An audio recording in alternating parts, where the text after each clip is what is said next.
Assalamualaikum warahmatullahi wabarakatuh.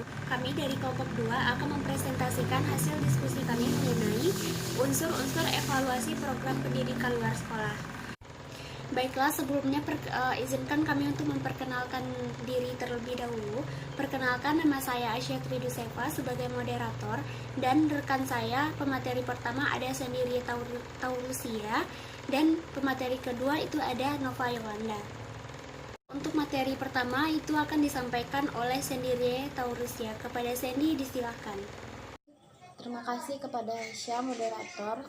Selanjutnya saya akan menjelaskan unsur-unsur evaluasi program PLS, di mana unsur-unsur program yang dievaluasi berdasarkan sistem PLS adalah komponen-komponen sebagai berikut, yaitu salah satunya satu, masalah lingkungan. Masalah lingkungan ini meliputi lingkungan alam, sosial, budaya, dan kelembagaan. Sedangkan lingkungan sosial budaya meliputi tentang kondisi kependudukan dengan berbagai potensinya, seperti kebiasaan, tradisi, pendidikan agama, komunikasi, kesenian, bahasa, dan kesehatan, dan lain-lain. Sedangkan lingkungan kelembagaan terdiri atas instansi pemerintah, perusahaan, lembaga swadaya masyarakat, dan organisasi kemasyarakatan yang terkait dengan program PLS. Selanjutnya, masukan sarana terdiri atas kurikulum atau program pembelajaran tenaga kependidikan, sarana dan prasarana, serta biaya. Dari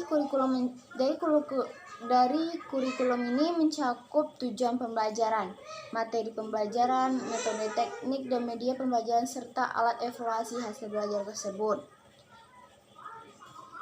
Yang selanjutnya, masukan mentah. Masukan mentah ini ialah peserta didik yang terdiri atas warga belajar, peserta pelatihan, peserta penyuluhan, pemagang, ataupun majelis lainnya dan sebagainya. Evaluasi terhadap masukan mentah ini adalah untuk menjawab pertanyaan tentang karakteristik mana yang paling mendorong atau menghambat dalam peserta didik ini untuk belajar, dan bagaimana pengaruhnya dalam proses dan hasil dalam pembelajaran itu. Selanjutnya, proses pendidikan. Proses pendidikan ini melalui pembelajaran adalah interaksi edukatif antara masukan sarana, terutama pendidik.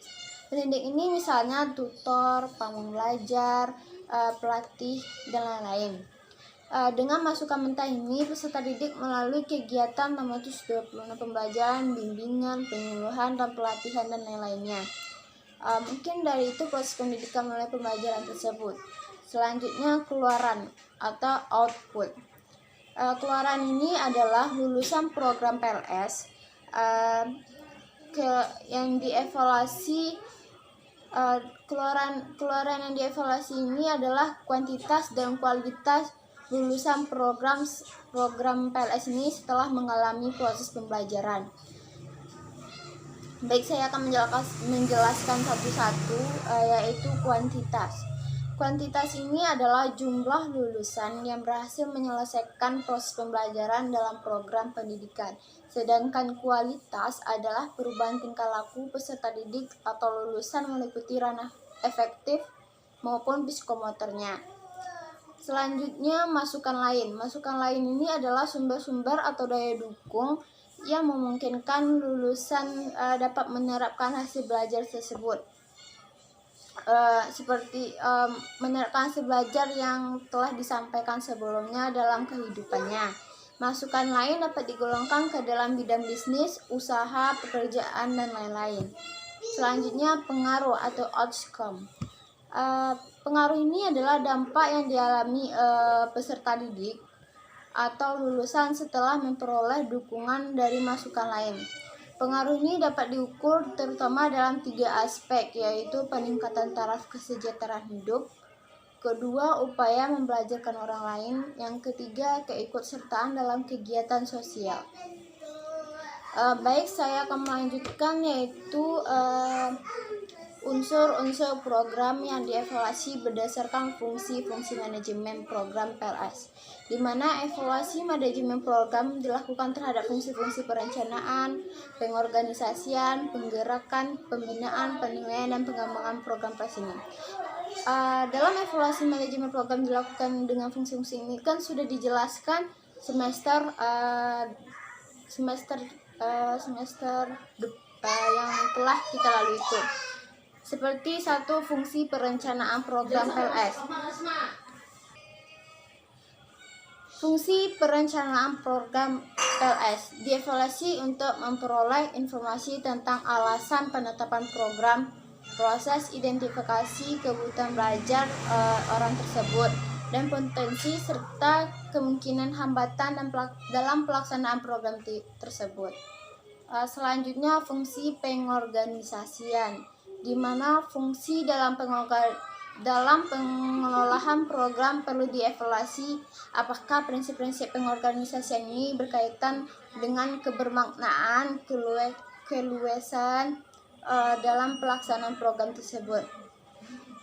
Mungkin saja saya akan menjelaskan sedikit langkah-langkah pengorganisasiannya tersebut, yaitu pemahaman terhadap tujuan dan kegiatan yang telah direncanakan tersebut. Yang kedua, penetapan tugas pekerjaan berdasarkan peraturan yang telah ditetapkan.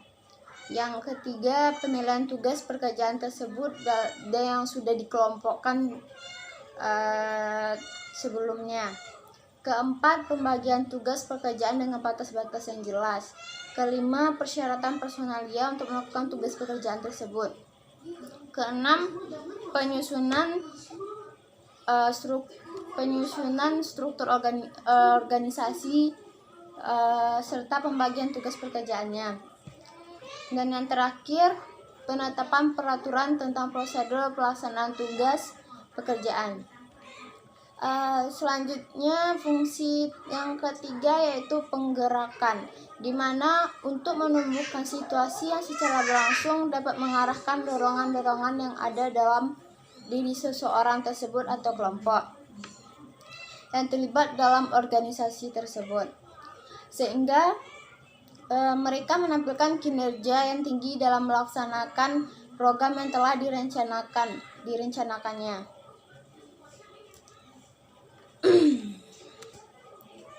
Evaluasi terhadap penggerakan ini bertujuan untuk menghimpun informasi tentang alasan-alasan melakukan motivasi, alasan unsur apa yang meliputinya gitu dalam situasi upaya penggerakan tersebut.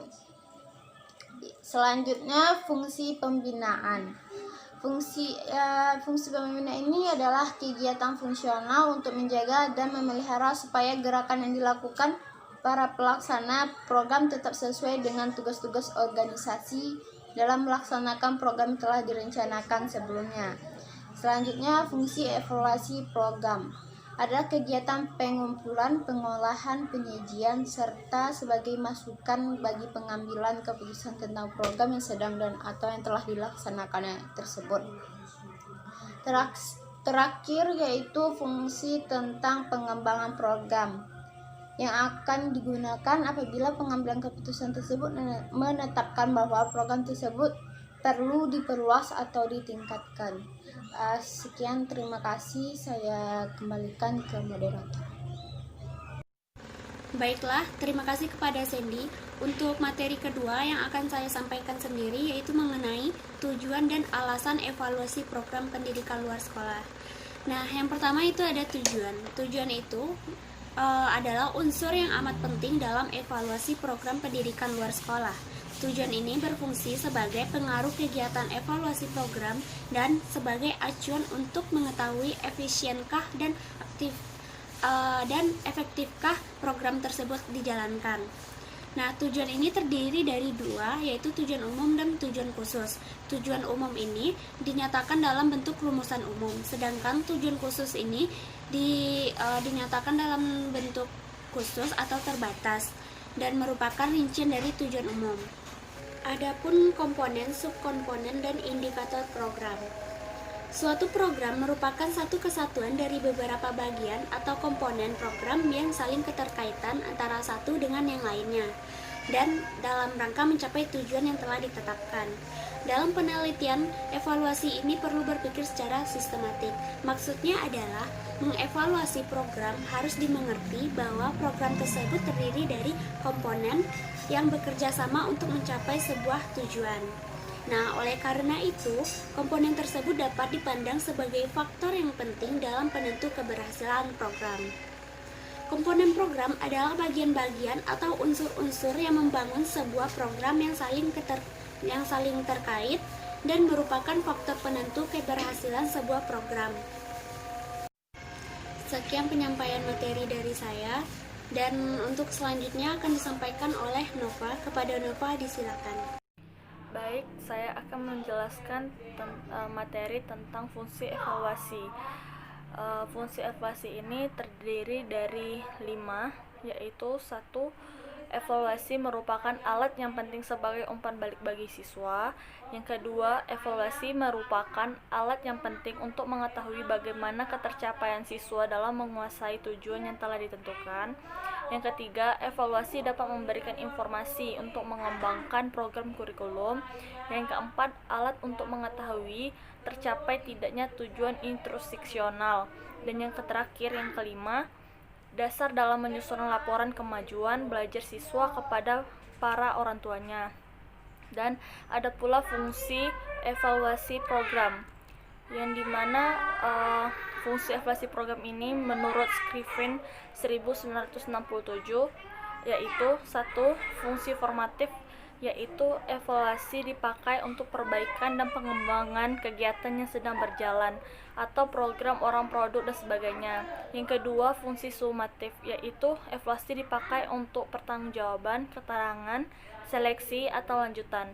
Jadi, evaluasi hendaknya membantu pengembangan implementasi, kebutuhan suatu program, perbaikan program, pertanggungjawaban, seleksi, motivasi, menambah pengetahuan dan dukungan dari mereka yang terlibat.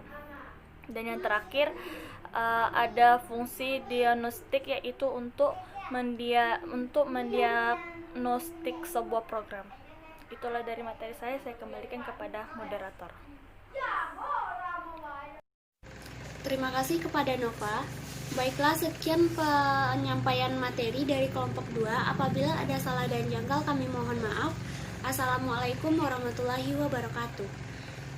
Dan untuk sesi penambahan materi serta pertanyaan, kami khusus untuk pertanyaan hanya membuka 3 pertanyaan terlebih dahulu. Jadi bagi forum yang ingin bertanya bisa langsung chat nanti, dan untuk penambahan materi juga bisa langsung chat nanti.